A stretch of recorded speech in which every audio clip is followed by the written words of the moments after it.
माझ्या आयुष्यातला प्रसंग आहे, सांगून जातो एक 2 मिनिटात तुम्हाला. आत्ता एक 8 दिवस झाले मी पुण्याला निघालो होतो.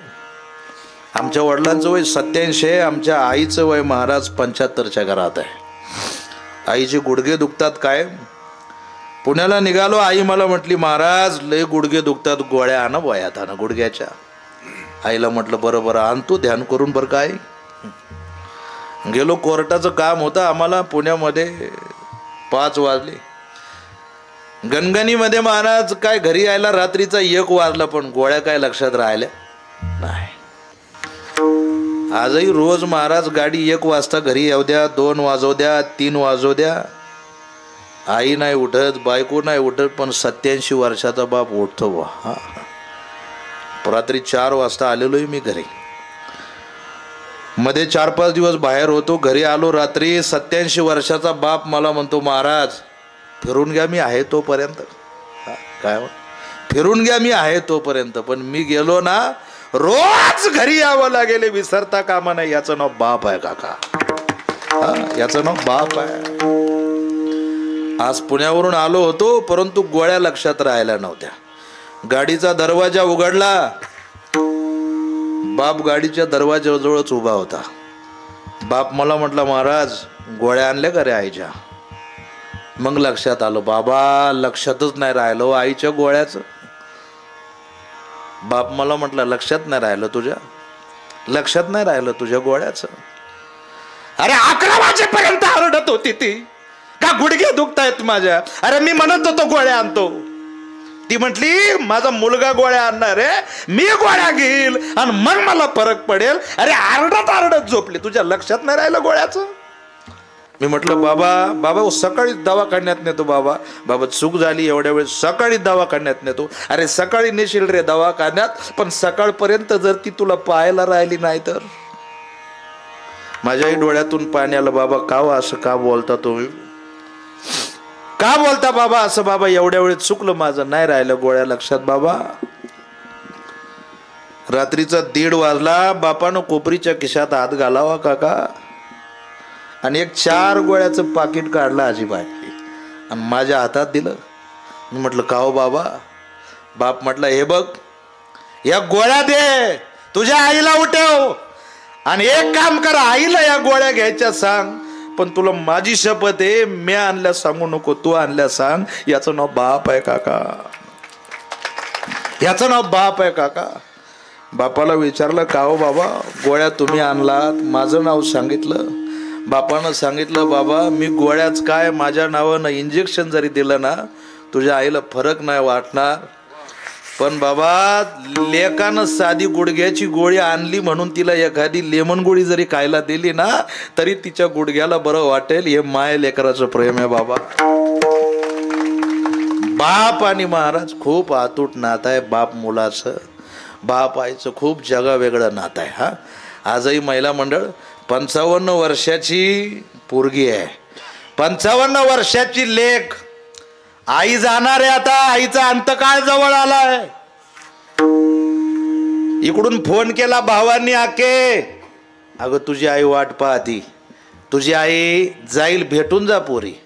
55 वर्षाच्या पोरीनं एसटी धरली, उतरली गावामध्ये. आई आतरुणात पडलेली आहे, बाप आतरुणात पडलेला आहे. पण पळत पळत जाऊन लहानाल्या लेकरांनी सांगितलं, आई आत्याबाई आली, आजी आत्याबाई आली, आत्याबाई आली. हा शब्द आमच्या 65 वर्षाच्या आईच्या कानावर पडला. आथरुणातून उठून बसली आमची आई, उठून बसली. माझी लेक आली होय, आकी आली होय. आईनं किचनच्या घरात जावं काका, अजूनही आठवा तुम्ही. किचनच्या घरात जावं आमच्या आईनं.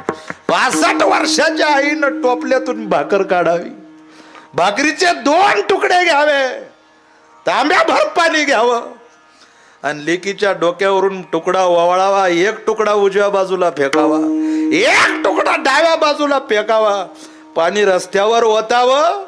आणि 65 वर्षाची आई 55 वर्षाच्या लेकीच्या तोंडावरून ज्या वेळेला हात फिरवते ना, कोटी रुपये देऊन सुद्धा ते प्रेम भेटत नाही महाराज. कोटी रुपये खर्च करा, माय लेकीचं प्रेम भेटत नाही महाराज.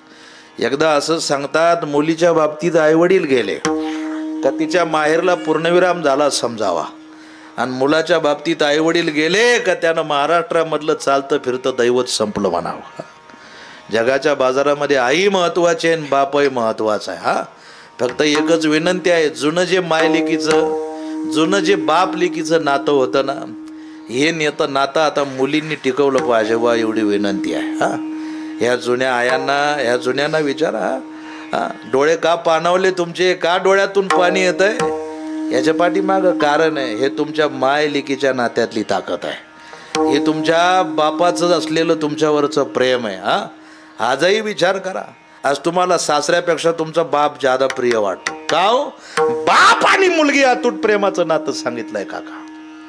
विश्वामध्ये कुठेही जा तुम्ही जगाच्या पाठीवर महाराज, एकुलता एक मुलगा मरो द्या आमच्या बापाचा. हा, गुरुवारी हरिभक्त परायण रामरावजी महाराज ढोक यांनी खूप वर्णन केलंय त्या एका कथेमध्ये महाराज. मी काल ऐकत होतो, बाबांनी इतकं सांगितलं, मी झोपात माझ्या डोळ्यातून पाणी आलं काका. बाबा म्हटले, अरे एकुलता एक मुलगा मरो द्या त्या बापाचा, एकच मुलगा मरो द्या त्या बापाचा.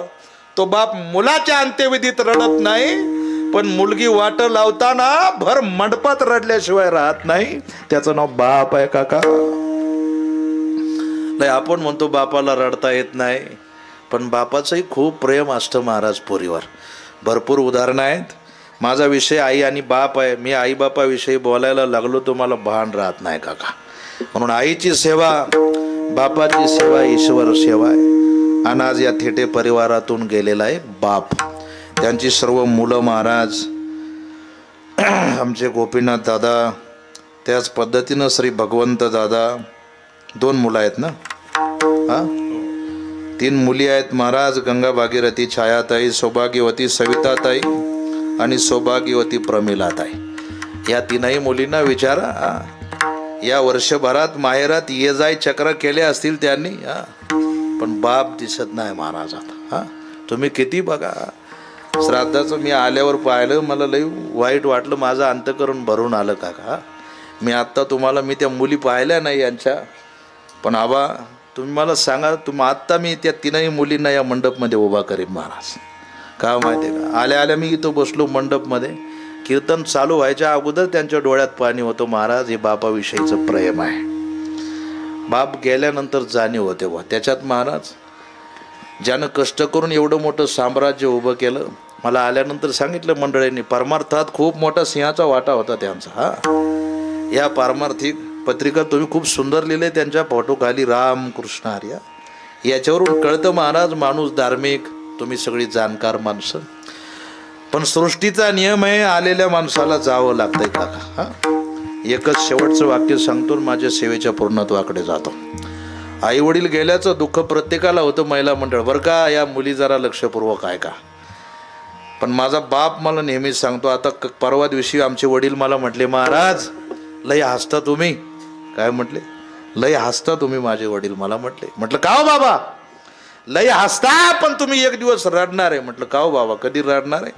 ते म्हटले, आता मी काय 2-4 वर्षाचं सोबती आहे, मी गेलो का तुम्ही 100% रडणार आहे.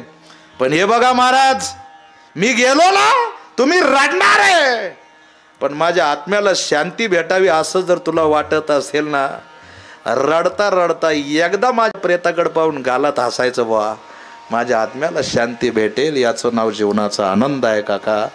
माझं कीर्तन विसरले तरी चालेल, पण मायबापाला विसरू नका. मायबापाचे जिवंतपणे आशीर्वाद घ्या. मेल्यानंतर गुलाबजांबूच्या पंक्ती घालू नका, श्राद्ध घालू नका, आमचे कीर्तन ठेवू नका, आम्हाला बोलू नका, आम्हाला पैसे देऊ नका, पण जिवंतपणे मायबापाची सेवा करावा. म्हणून त्याच नियमानं या ठिकाणी आलेला येण्याचा योग.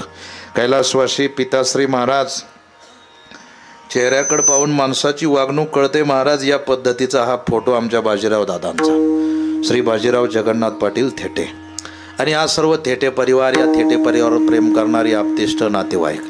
आणि या